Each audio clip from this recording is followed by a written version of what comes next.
Sarah put her hand down the back of the sofa to look for her mobile phone and was shocked when her fingers were grasped by a tiny ice-cold hand.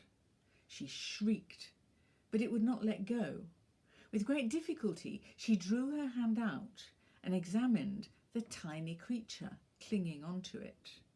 It was a perfectly proportioned little woman, 6 inches high. It sat down in the palm of her hand and piped, "Thank goodness! I've been waiting ages for you to find and acknowledge me. I am one of the people you might have been. My name is Suspiria." Sarah looked askance. "What do you mean?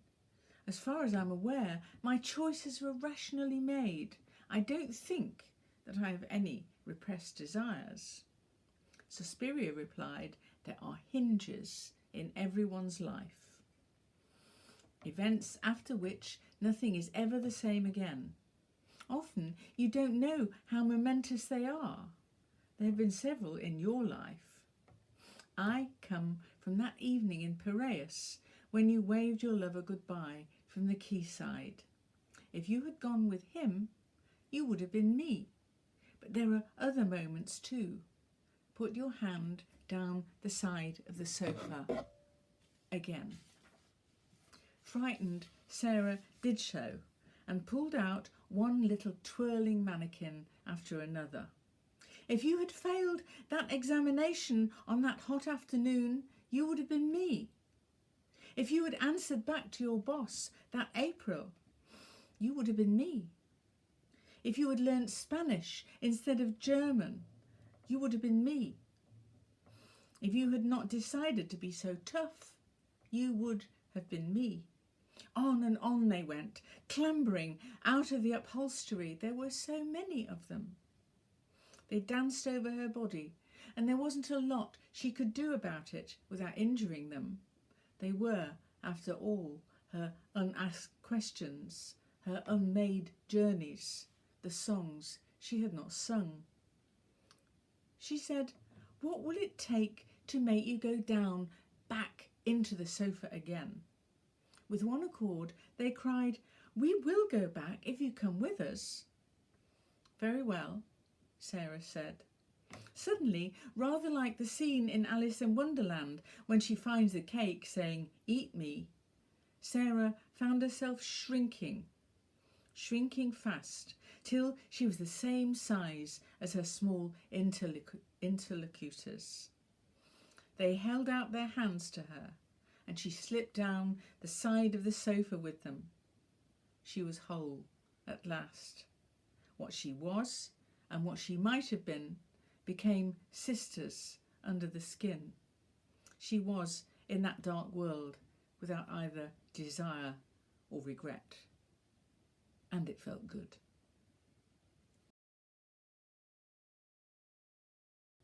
Sarah was beachcombing. It was just past low tide, and she could see for miles. The level sands in the distance mingled with the sea and the sky. She found some shells, a skein of seaweed, a child's plastic bracelet, a salty lump of wood. These were all close by, but in the distance, all of a sudden, she saw something huge on the sand. It must be a beached whale, and was about 30 foot long. How sad.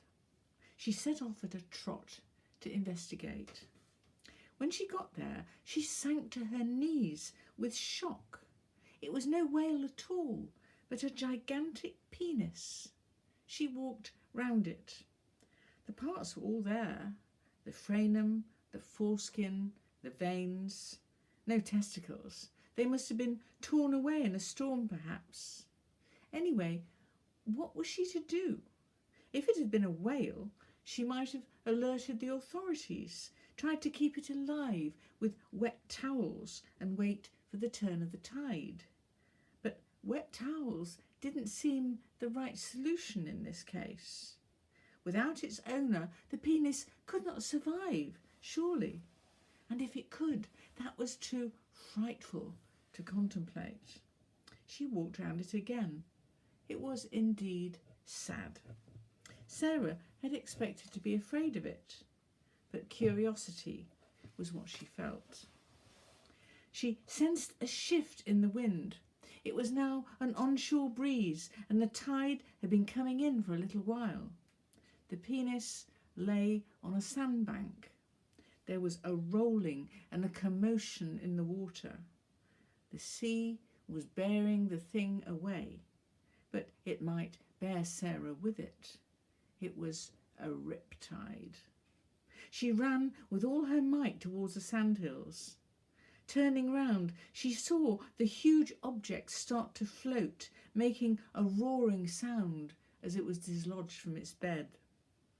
The churning water made it roll over, so that the little hole on the underside was now on the top, and the pressure of the water forced a spurt of water out. It looked like a whale's blowhole, and indeed made a hollow, mournful sound as it was borne out to sea. Sarah watched until she could see it no more, but it sang for a long while until nightfall. It might have been wrecked on another beach, but she never heard news of it. Nonetheless, she decided that her beachcombing days were over. The next rip current might be really dangerous. I could hear a tap dripping, but I knew there was no sink in my room. Nonetheless, I made a fingertip search round the skirting board and the door jambs. I was worried that the cistern was leaking and that the runaway water was seeping down the walls, melting the paper and the mortar, ruining the fabric of the house. I cocked my head on one side like a dog to hear the sound better. It wasn't a regular drip, but a sort of dot and carry one drip. Plash, plash, bang, plash, plash, bang. And then, every 5 cycles, there was a rippling sound, a trickle which lasted for 3 seconds exactly. This was very strange. I had to examine the room more carefully. On the far wall, the striped wallpaper had a slightly different texture, lumpier almost. I knocked on it. There was a hollow sound. But the hollowness had an oblong shape. Someone had wallpapered over a door.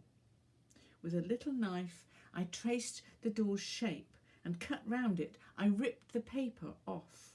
It was indeed a door, but it was like no door I had ever seen. Bland, glinting, mysterious. I fetched a crowbar and levered it off. It was a cupboard, and inside it was the strangest machine I had ever seen. Little cups emptied into larger ones at regular intervals, set in motion by the cascades, and it was clear that there was a complex gearing system to take account of the times when the water ran too fast or too slow. It was a water clock. I drew closer to it and saw inscribed on the plinth, "My name is Clepsydra.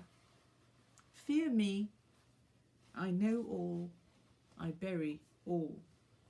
Suddenly I realised that this timepiece was so inexorable that out of the simplest materials someone had constructed a death clock.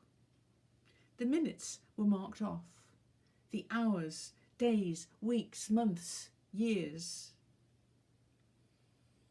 The water marked the seasons and also periods in human life. The time when one could have a child, the time when one became old, the time when one should die. Each period was marked by a tiny sound. One sounded like a laugh. One sounded like a cry. One sounded like the thump of something falling. It was impossible to live with the water clock. I fetched some hardboard, and in my cack-handed fashion I covered the door up again. I put in extra baffles and some felt. Finally, I papered it over again, but this time using paper with little bundles of flowers, rosy and vibrant. The dripping was still audible, but only just, and if you moved about a lot and sang sometimes, you really couldn't hear it at all. Once I believed in miracles. I loved the idea that people might fly, that a dog might talk, that one morning everything might seem new, and that people might choose to be how I wished them to be.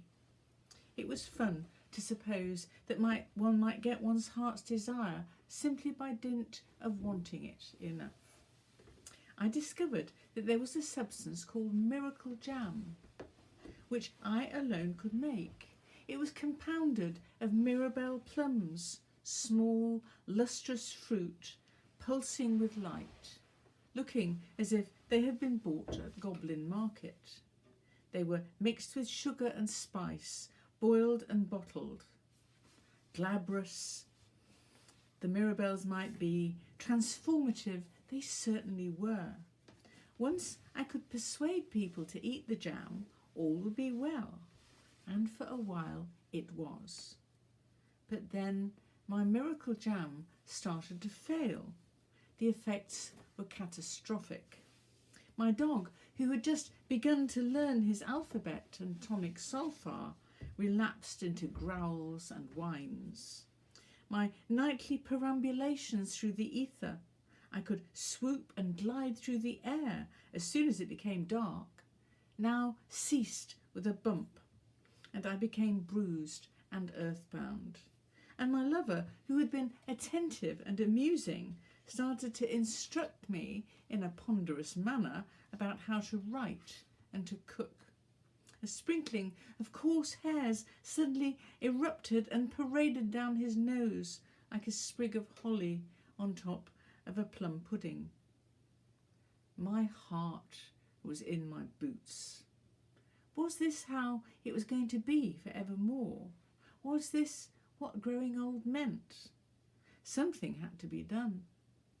Perhaps there could be an unearthly addition to the jam. I spoke aloud as I was walking in a wood. I'd give quite a lot, I said, to make the miracle jam work again. There was a rustle in the tree above me, and a figure tumbled out onto the path. It was a little man. Parts of him were green, parts of him were black, parts were purple. He had a sardonic expression. "Let us trade," said he. "Let us trade. What will you give for the miracle jam?" "Anything," I said, "anything. Eternal life, salvation, all that." "Very well," said he. "Now look carefully." He took some sour-looking herbs from his pocket and a substance that looked like honey. He pounded them together into a pot.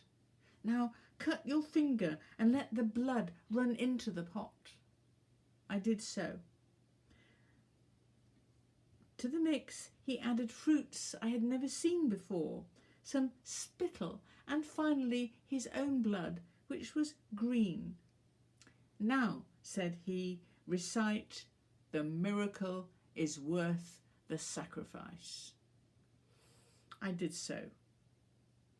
He told me that a drop of the pot's contents would make 50 jars, and then he was gone. I had seen his footsteps in the dust of the path as he walked along just ahead of me. Now they had disappeared halfway up the track. And the miracle jam did work. I made serried ranks of it, and it flashed and hummed on the shelves. The dog became an opera singer. The lover was able to combine vigour with finesse. I could fly without dizziness or fear. Everyone who received a pot found that their hair began to shine and that every day fulfilled its early promise. I knew, of course, that I had traded in a long future for the present moment, but I did not care, since the present moment was now like a bright illuminated frame which passed slowly through a world of greyness. This was the miracle, and with its sweetness on my tongue, it was hard to fuss about what might happen next. When viewed from above, the tricorn was meant to look like a three-cornered hat, and that was why it was named the tricorn. That was odd. Who, after all, will be able to view it from that height? It was very tall, and tricorn hats were habitually worn in the 18th century and signified power and élan, neither of which were appropriate for the denizens of Portsmouth from that part of town, either in the present or the past. Well, there it was. The project was designed to fit into a triangular space, and it was intended to house a shopping centre, a car park and some nightclubs. But it never succeeded. And the official explanations for its failure were predictable. The corrosive sea air which damaged the concrete, the entrepreneurs who were too timid to take risks, the intractable one-way traffic system. But the unofficial explanations were more convincing. The local myth was that the tricorn was haunted, and in a very sinister way. The original architects had called it the souk, because they envisaged it functioning rather like an oriental market, lively, colourful, informal, but they had failed to take the location into account.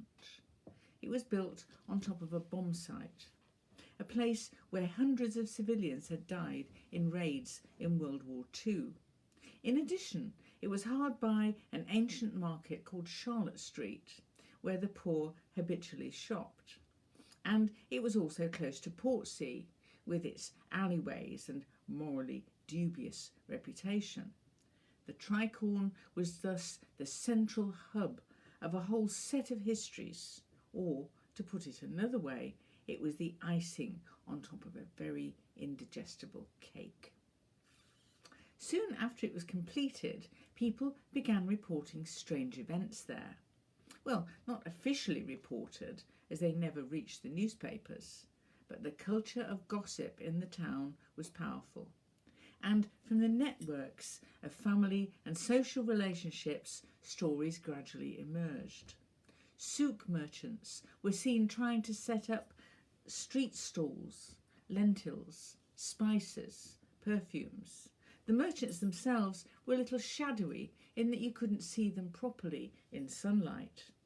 They were unable to settle into their sales pitch because another group kept attacking them. The second group wore cutlasses, eye patches, striped pantaloons and tricorn hats, and they uttered dreadful imprecations as they hacked the merchants to pieces. In other spaces in the complex, bomb victims seemed to emerge from the ground, some carrying a canary in a cage, some seeking a lost limb or relative, and all keening in a piteous way. One or two listeners thought that the cries were merely the wind whistling through the concrete alleyways. The prevailing wind was, after all, a southwesterly, but it was too piercing for that. And then the women. A gaggle of hungry, bedraggled females would often appear. Some were gaudily selling themselves at cheap prices. Others were pallid mothers with motionless babies sifting through the litter. Pretty soon, people started to avoid the place. There had been several suicides from the top of the car park. It was, after all, the highest spot in the city. But some people said that these desperate creatures had been driven mad by the sights and sounds of the tricorn. It evoked uncomfortable emotions, terror, nostalgia, pity, regret. You risked being buffeted by the people of the past who had been unwillingly catapulted into rebirth by concrete and bulldozers. And these people would frighten you because they had been frightened themselves. In the end, after much wrangling, it was decided to demolish the tricorn. A large crowd assembled to watch. Parts of the building had been taken down earlier, but a recognisable portion remained.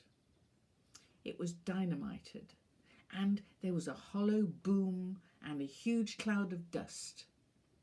But that was not all. From the wreckage came screams, choking coughs, and wailing, as well as utterances that few people could understand. A flurry of objects flew through the air. Ragged pelisse, thigh boots, empty feeding bottles, full-bottomed wigs, ARP booklets, bloody bandages. It was a snowstorm from the past. The crowd panicked, of course, as the air became full of poor souls in flight. Where did they go to? To some new building site, perhaps, or to some forgotten cellar. It was not an exorcism, but a displacement. The crowd knew that, and for some time they were afraid to walk the streets or to open their doors for fear that they should meet anyone transparent who was homeless or hungry or wearing a three-cornered hat. Christopher was a baritone, and he was beginning to make a name for himself. His voice had a rotund quality. It was strong without being coarse, subtle without being querulous. He hoped in time that he might succeed in the great operatic roles, but for the moment he concentrated on oratorios because they paid well. The baritone voice was, he thought, both virile and sensitive when handled properly. But what he really loved was Lieder, and he worked hard at his German until he was competent enough. He tried all the great cycles, Winterreise and so on, but he preferred those song cycles which were about romantic yearning and which celebrated and grieved for the feminine. Soon he became jealous of those song cycles written for women, for the female voice, Frauenliebe und Leben, and so on. Why should women be the only ones to sing this sublime music? And so he had all the songs transposed for the baritone voice. To be sure, they sounded a little odd here and there, but no matter. If his voice attested to a sense of strain, it was all the more dramatic. Sometimes he couldn't find the key, but that could be exciting. Audiences might have to work a little harder. Often they would crowd into the auditorium, chattering loudly, and the shock of his voice, a male performing a female song, would silence them. He began to wonder whether he couldn't attempt the great operatic contralto roles, but the critics would be gunning for him, and he needed to prepare himself by assiduous rehearsals. But then something terrible happened. Terrible. His voice went on strike. It was broken, totally and completely broken. His voice had always been a chest voice, rumbling up from the depths of his body, but now nothing would come. That glorious power and embonpoint had gone. Standing in front of the mirror, Christopher tried to make new sounds. Suddenly, it was as if his body was in a lift and had soared from the basement to the penthouse.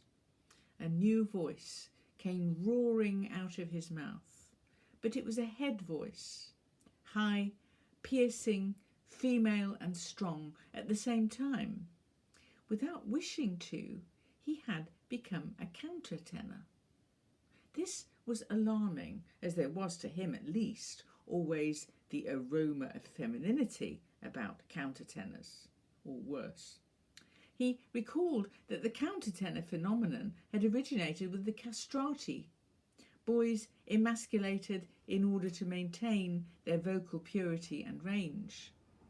Did his new voice mean that his masculinity was somehow impugned?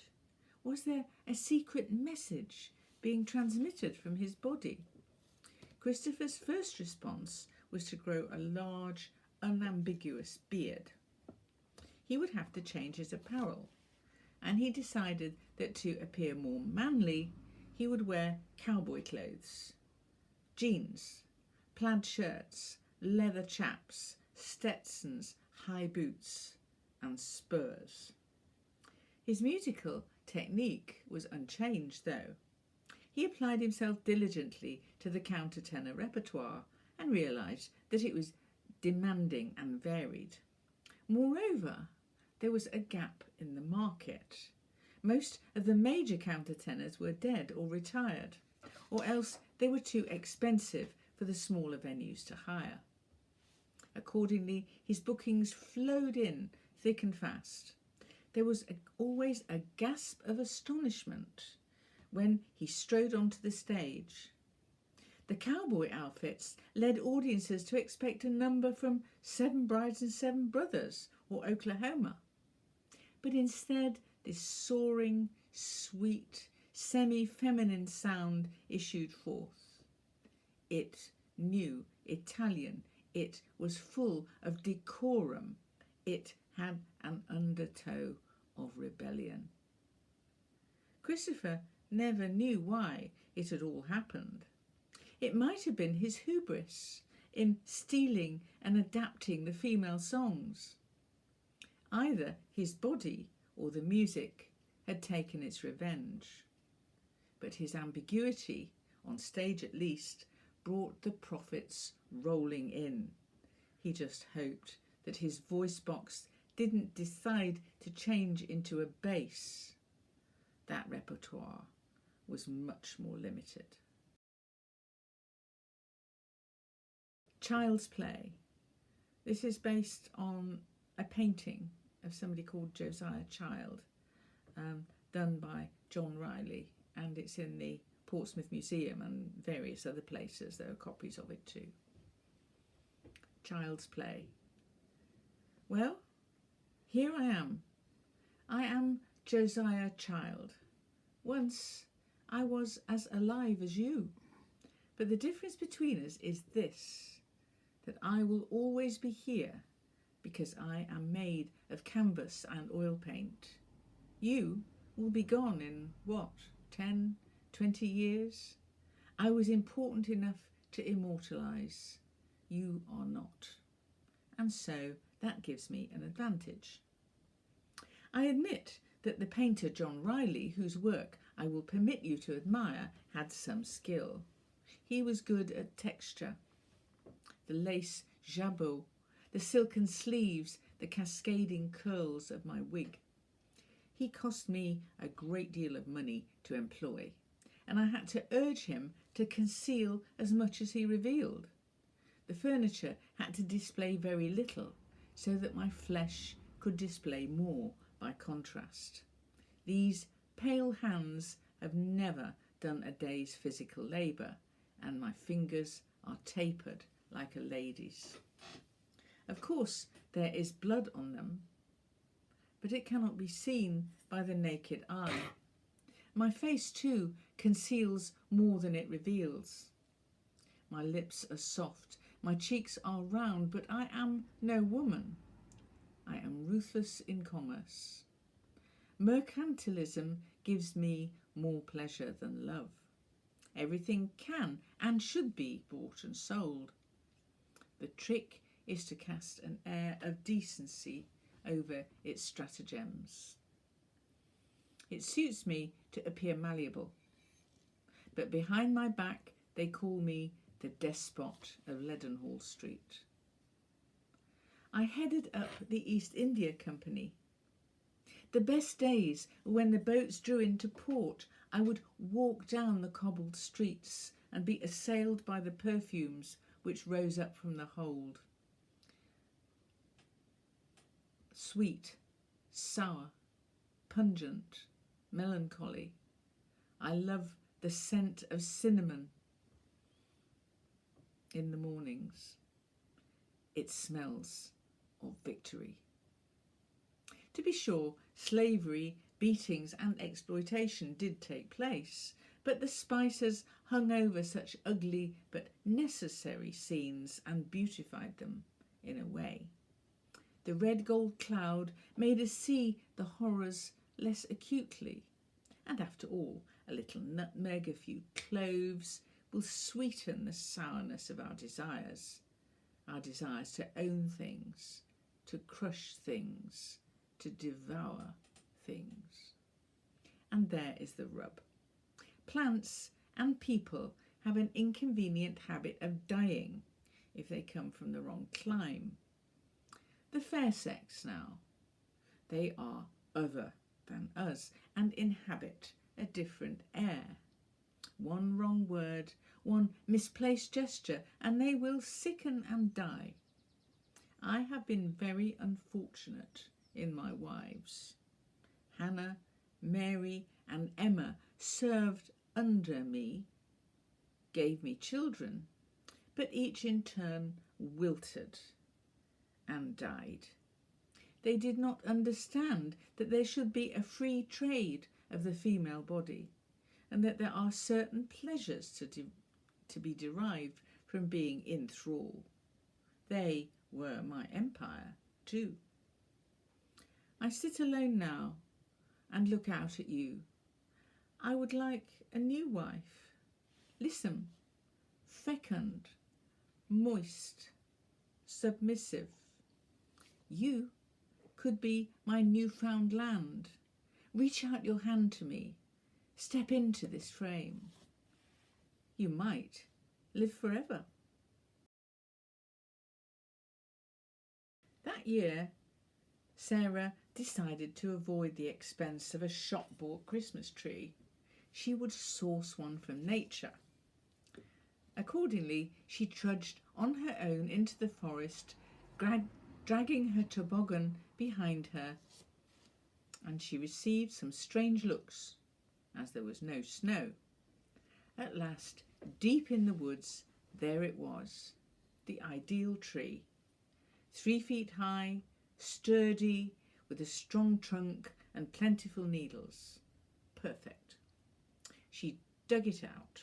The taproot was long and powerful, and she had to take her little axe to it.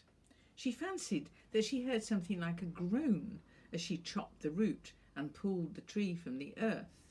"Don't be silly. Trees can't groan," she said to herself. She put it into a pot in the corner of the living room and settled it in with soil and fertilizer. But the food must have been too rich, as the tree started to grow very fast, at least 6 inches a day. It seemed to have a will of its own. One morning she came downstairs and found that the tree had somehow moved nearer to the window. It also had strong opinions about the ornaments it would allow to be placed on its boughs. Sarah liked her baubles to be bright and traditional. Santa and his sleigh, holly sprigs, poodles holding parcels, all that. But every morning she came down to find her ornaments unaccountably smashed on the carpet. The tree seemed to have austere tastes, and it began to put forth ornaments of its own. Glistening red yewberries, this was odd, since it was not a yew, and brown acorns. It was not an oak tree either. And the scent! It exuded the smell she had never experienced before. It was rich and musky, with a slight undertow of rot. It was like a glorious but malevolent fungus. Everyone who came to the house commented on the smell as soon as they came in the door. they never visited a second time. Worse was to come, though. When Sarah reached behind the tree to adjust a picture on the wall, she could have sworn that it tried to embrace her. Certainly she felt enclosed, and the pine needles pricked her skin. She had to struggle quite hard to get out. Was it possible to be raped by a tree? When she stepped back, she saw that the tree had grown apace. It was pushing through the ceiling, and in the next few days the joists of the house were compromised. This was going to be a terrible Christmas. Clearly, something had to be done. Sarah got her little axe out again and found a saw. She proceeded to destroy the tree, cutting off boughs and sawing into the main stem. Her activities were met with the most terrible screams. The tree was protesting its own execution. Sarah managed to drag the segments into the garden. She set fire to them on Christmas Eve. The twigs crackled as they took the kindling. The flames gave a roar, and then the whole tree was alight, but it seemed to have a will of its own in death, as it had had in life. The flames leapt across to Sarah's garden shed and engulfed it instantly. Worse, the intense heat made the conservatory windows shatter into 1,000 pieces, so that the air was filled with shards of glass, as well as pine needles, resin and ash. The fire engine siren didn't sound much like jingle bells. Ruefully, Sarah wondered what had gone wrong. Had it been vandalism to uproot the tree? Had she effectively stolen it from its woodland home? Should she have used fertiliser on it? Should she have worshipped it as a pagan deity rather than using it as a festive backdrop? One thing was certain, though. The tree had a spirit of its own, and it had taken its revenge. When she came through the door, she heard the answer phone bleeping, telling her that she had 3 messages. The first was, "Come to Glencoe as fast as you can." The second was, "Wear something dark." And the third was, "Be prepared to have your life transformed." These were irresistible messages, of course. She set out at once in her car, knowing that Glencoe was many hundreds of miles away. It had been the site of a famous massacre, and she imagined the place to be threatening and wearisome. The journey took 2 days, and as she approached the glen, she realised that thousands and thousands of other people had been summoned too. She could go no further by car, and so she changed into dark clothes, picked up her overnight bag and left her vehicle by the side of the road. Then she walked in.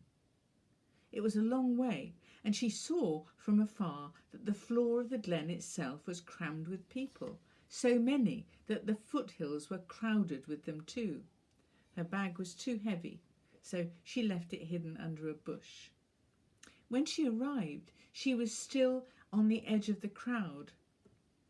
As instructed, they were all in dark colours: black, navy, olive, charcoal, burnt umber. There were even some animals: panthers, black cats, brown dogs, all standing quietly. It was nearly dusk. Everyone was looking to the west. The colours were glistening in the dying light, and the vast crowd looked like an iridescent carapace. She realised that all the people, men, women, children, young and old, all races, were breathing with the same rhythm. Their coordinated breaths flowed in and out slowly. It was as though the whole crowd was one set of lungs, She caught up with their rhythm, and then they started to sing. But she had never heard a song like this. Wild, high, keening, and full of the most unslakable longing. If there were words, she could not hear them, but that did not seem to matter much. The melody, held on the quiet breath of thousands of people, spoke of desire, but for what? Then, right on the edge of the crowd, on the far eastern side, she saw it. It was like a sparkle at first, which progressed to a glimmer. There were no fireflies or glowworms this far north, she knew, so it must be something else. Gradually, slowly, the glow progressed and moved into the crowd. No one was hurt, no one cried, but she saw that they were changing. The people were becoming golden. Their skin and clothes were like the sun. She saw them turn to each other and laughed. I see you. The animals were joyful too. The floor and the sides of the glen were golden, as if the place were an enormous cauldron, but without scalding or pain. This was what a blessing was. She knew that none of them would ever be the same again. Gradually, Glencoe would be emptied of its people, but the light would sear and anneal all those who had seen it. The yellow colour might fade from their skin and clothes, perhaps, but their breath, their song, their glance would remain golden forever. My name is Martha Hudson, and Mr. Holmes, Mr. Sherlock Holmes, and Dr. Watson are my what? My lodgers, my clients, my burden. Mr. Holmes in particular was my burden. He was often peremptory, imperious, short-tempered. He had a great belief in detail, in observing the slimy traces left by the snail as it edged its way along some domestic precipice, or noting the way one hand would always be grubbier than its partner. I used to say to myself that it was a pity his zeal for detail did not extend to the bursten buttonholes of his dress shirt. The grounds in his coffee cup could speak volumes, but he thought he was the only one who could read signs. He was not, however. I was well paid, of course, rather over the odds, if the truth be told, but I felt I needed a little extra to compensate for the way they ignored my status, for I was a gentlewoman. The respectable widow of Dr. Horatio Hudson, late of Morningside in Edinburgh. After my husband's early death, I gave up the house there and took a lease in Baker Street in London. To be sure, the household servants I employed were rough and occasionally disobliging, but I could manage them. As soon as I came to terms with Mr. Holmes and Dr. Watson, I realised that I could only accommodate them, as there was so much to take care of and to watch. They had such interesting callers, and Mr. Holmes' fame was growing. I gradually came to realise that he was not a well man, not at all. He had distinct oddities of behaviour which he tried to pass off as idiosyncrasies. The tight buttoning of the cap ribbon under the chin, the requisite number of pleats in the cape, the exact type of meerschaum. If the smallest detail were wrong, he was vexed beyond reason. And the music. Often he seemed to be in pain everywhere, and only that wretched violin would assuage it. He used to say, "Mrs. Hudson, each of these arpeggios is better than a draught of tonic." Something seemed to be awry with his hearing, as he played sharp all the time. He had black moods which came from nowhere, like thunder from a clear sky, and then he would get out that syringe and that long needle and plunge it into his arm again and again. Besides blood from the needle, there was often pus on his underwear. It took some scrubbing. Dr. Watson was in awe of him and was blinded by his acuity, but I was not. And I had listened to everything my husband had said about illness, its causes and its courses. I put all the symptoms together and placed them, as it were, on my husband's death, and it went through me with the speed of an arrow that Mr. Holmes was mortally ill. He must have syphilis, a disease which takes many years to unfold and takes many forms. He seemed to be in the second stage. Suddenly, everything fell into place. His moods, his boils, his attitude to the fair sex. He hated us all, except perhaps for Irene Adler. Perhaps she had loved him to death. Certainly, he could never bear to touch any of us. My husband had sworn by Mercury, not as a cure for syphilis, but as an ameliorating treatment. Accordingly, I procured some, made it into a salve, and bided my time. Mr. Holmes came to me with a suppurating rash on his hands. I gave him the salve, making sure not to touch the oozing flesh. Within a week, the rash was clear. I thought to myself, Mr. Holmes is not the only one who can solve a mystery. And every time I effect a minor cure in the long march of this illness, I'll give my little triumph a name. This one will be called the Speckled Hand. Vera and Bob got engaged during the war. She'd always wanted to have a white silk wedding dress, but in those times of scarcity there was none to be had. Many girls got married in their smartest suit, with a corsage and a silver horseshoe. It looked appropriate with a husband in uniform, but that was not Vera's heart's desire. Then all of a sudden, a friend at one of the Air Force provisioning centres purloined a length of parachute silk and brought it home under her frock. It was still warm. Vera ran it through her fingers. It was pearly, soft and gossamer. Perfect. Her mother made the dress. The material itself seemed a little recalcitrant, hard to fashion, although it seemed to have a will of its own. She had wanted something sleek and fitted, but somehow the billowing folds asserted themselves, and the whole ensemble took a shape of its own volition.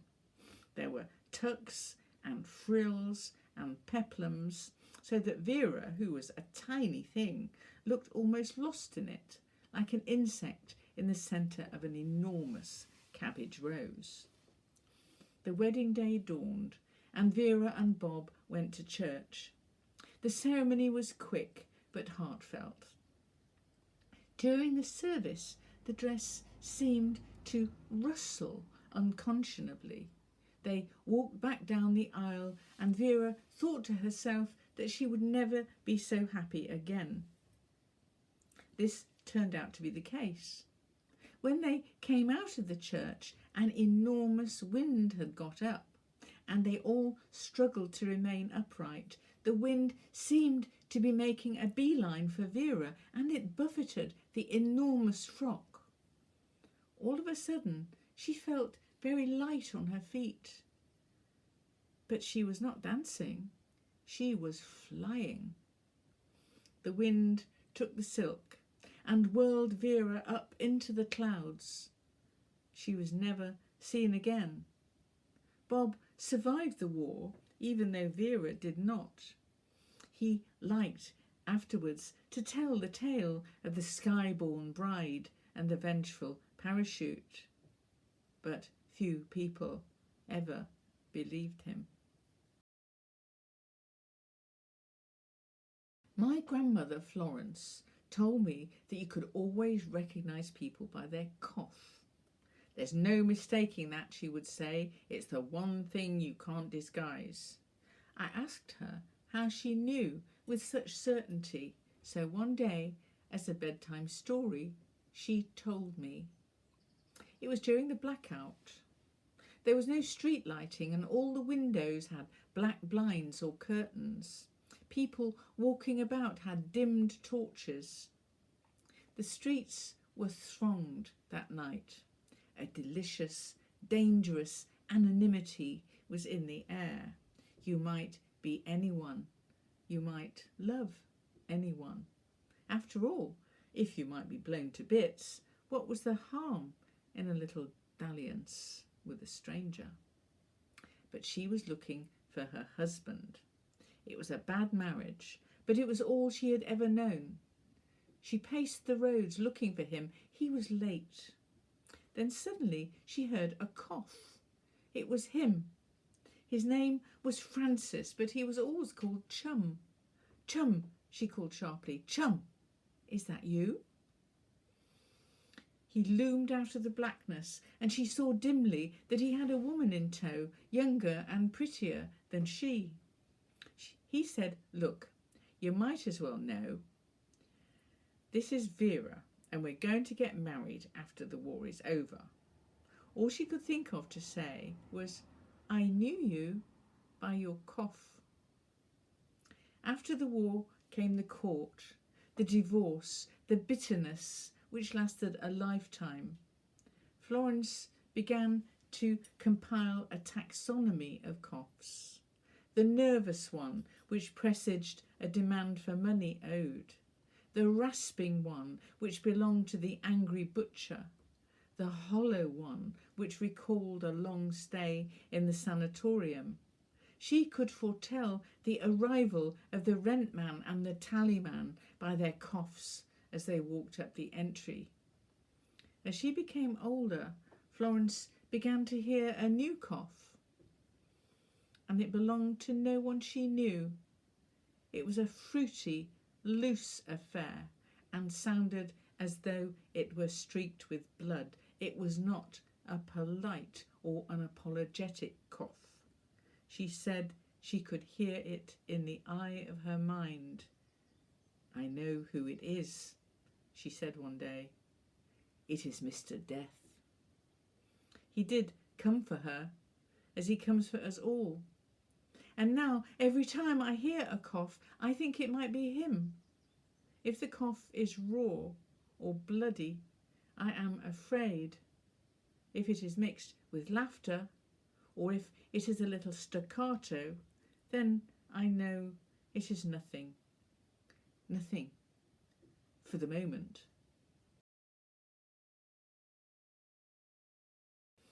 I was besotted with this particular spaniel I had, Geoffrey. Obliging, obedient, devoted, I felt he knew me through and through. He seemed to intuit which direction I would walk, which people I liked best.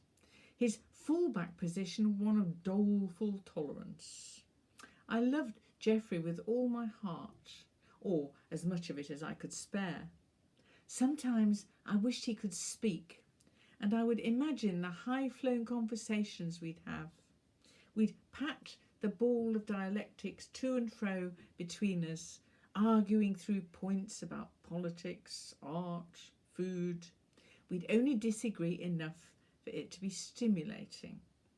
I fantasised that Geoffrey would have the sort of mellifluous voice that always turned me on, a sort of canine Alan Rickman, perhaps. Just occasionally, the thought is father to the deed. One day, I was trying on a new outfit, scrutinising myself in the mirror, and I heard this voice. "What do you think you look like in that frock?" It was a strong Birmingham accent, one which I've always rather disliked. I looked round. No one was in the room. Perhaps it was the radio. But no, the voice came from Geoffrey's direction, and it intoned something else. "That is an unbecoming shade for someone of your colouring." I bent down to Geoffrey and opened his mouth.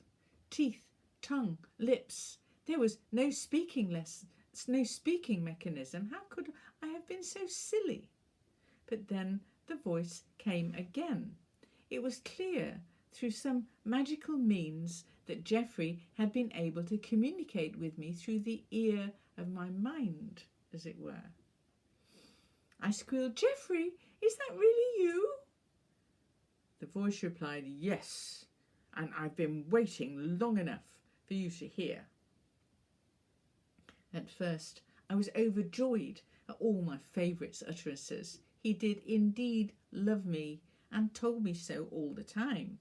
Not in a flowery way, but in a rather forthright way and with his unambiguous accent. Of course, I had bought him from a lady spaniel breeder in Great Bar in Birmingham. Why would he not speak like that? The trouble was that Geoffrey had very firm views. First of all, on my appearance. He was very good at noticing little flaws. "There's a mark on your skirt. That hem is uneven. I can't understand why you don't change your shampoo." Secondly, the company I kept. He didn't like my friends. "Can't she talk quieter? Why do you let that man hold your hand? They never leave any food on their plates." I did feel loved, but I also felt judged.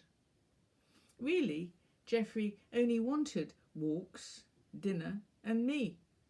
I had hoped for sparkling conversation, but most typically he would look round the quiet evening room and say, "This is nice." Then he'd say it again, and often a third time. I had to agree to keep the peace, but it is in my nature to be devious, and eventually I took to keeping secrets. He always knew, of course, and said reproachfully and sententiously, "Tell the truth and shame the devil." He was fond of little proverbs like that, never missing an opportunity to take the moral high ground, and as I was something of a bohemian and a vagabond, that could be irksome. In the end, Geoffrey died in his sleep, and I mourned him bitterly. But I never got another dog. Geoffrey taught me the folly of never expecting from people what they could not give. And I also learnt from him that love can be possessive and judgmental. I got a cat after that, and her scorn and indifference were easier to live with, though she never spoke a word. Pauline knew for sure that her husband Trevor was having an affair. For one thing, he started to have a shower more than once a week. And for another, he looked in the mirror a lot, practising his most winsome expressions. That did make him look crazed. Pauline observed him closely. He kept his phone hidden and changed his underwear more often than usual. When she monitored his website visits, she saw that he had consulted once about Viagra and cheap teeth transplants. Something was clearly afoot. She listened to his muffled conversations, and then afterwards, carefully and deliberately, she shut the door with a gentle thud to throw him off the scent. It must be that fat Trixie from the office. She knew how to flatter Trevor by praising his agendas and minutes and by looking at him under her eyelashes. Pauline would have to take steps. Her uncle had been a butcher, and she knew how to hang a carcass and how to carve a sirloin. It was easy. Pauline felled Trixie with a croquet mallet and set about converting her into choice cuts. she would make her into a pie. Trevor's favourite pie was steak and kidney. The steak was no problem, though the kidneys were harder to get at. In the end, though, she managed to get a nice plateful and made a succulent gravy from Trixie's bones. The pie crust was more tricky. Pauline was a rotten pastry hand, but in the end the pie was ready. It was a triumph. The crust was glistening, and she had taken care to hold it up by inserting a little pottery blackbird in the centre of the pie, its beak just poked through, like in the nursery rhyme. Trevor enjoyed his meal. Afterwards, when Pauline told him what or who he had just eaten, he was put out, to say the least. Like it? I certainly do not. Now I know what it was. I can't begin to understand what you were thinking of. Well, it's up to you to dispose of the evidence. It's nothing to do with me. Actually, it wasn't that difficult. There was a company picnic the next week, and Pauline volunteered to do all the catering. Brawn and pressed tongue, cold rissoles, coronation chicken. All Trevor's colleagues praised his wife's culinary skills. She noticed, though, that Trevor only ate a bought Scotch egg. No one seemed to miss Trixie. Rumour had it that she was taking care of a sick aunt, but as Pauline remarked, she was at the party in spirit. Augustina had always had problems seeing things from the front. Everyone else seemed to find it easy to read people's faces. Their lips, their eyebrows carried signs that could easily be decoded, but not by her. Women's breasts could carry messages about their age, their lactation, their general perkiness. And men's penises, of course, could easily be read as indices of their mood, their desires, their religion. But again, not by her. She always got it wrong. The results of her misreadings could be comical and sometimes dangerous. But the back now. This was something different. You could always be safe with a back. The vertebrae spoke volumes to Augustina, and she always knew by looking at the set of the shoulder girdle and its alignment with the hips whether the owner of the spinal column was having a good day or not. For Augustina, the gluteal muscles were more eloquent than eyebrows any day of the week. Skilled interpreters of the human face knew how to read the eyebrow flash, but Augustina knew how to derive meaning from a shrug. There must be a way to make a living out of her skill. At first, she considered being an osteopath, but people liked to have an initial consultation face to face, and for Augustina that would never do. She wanted to talk to the back. She was quite good at drawing, though. Perhaps that might be a way forward. Accordingly, she began to draw people's backs, and she was very adept. She knew none better how to capture the sadness in a pair of buttocks or the disappointments of the sacroiliac. And once her name got about, clients came to her in droves.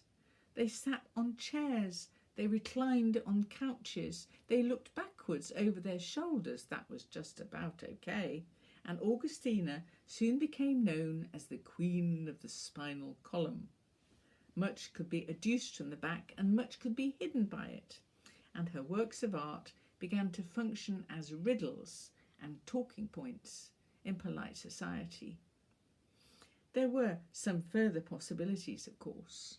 One of her customers offered to trial a fashion house for her, and accordingly a range of clothes was designed that did rather well in warmer climes. Backless outfits for both sexes, with large rear pockets that could carry kittens or small laptops. A spin-off of tattoos was mooted, with explanatory arrows inscribed onto the flesh of the back. Augustina was now very well known. She appeared on television, but not filmed from the front. Oh no. She devised a very ornate hairstyle of tiny plaits and curls and developed a sort of limited ventriloquist skill, such that it appeared that the answers she gave issued from the back of her head. She proposed that the Mona Lisa and the Laughing Cavalier would be much more interesting if they were painted from the back, as indeed they turned out to be.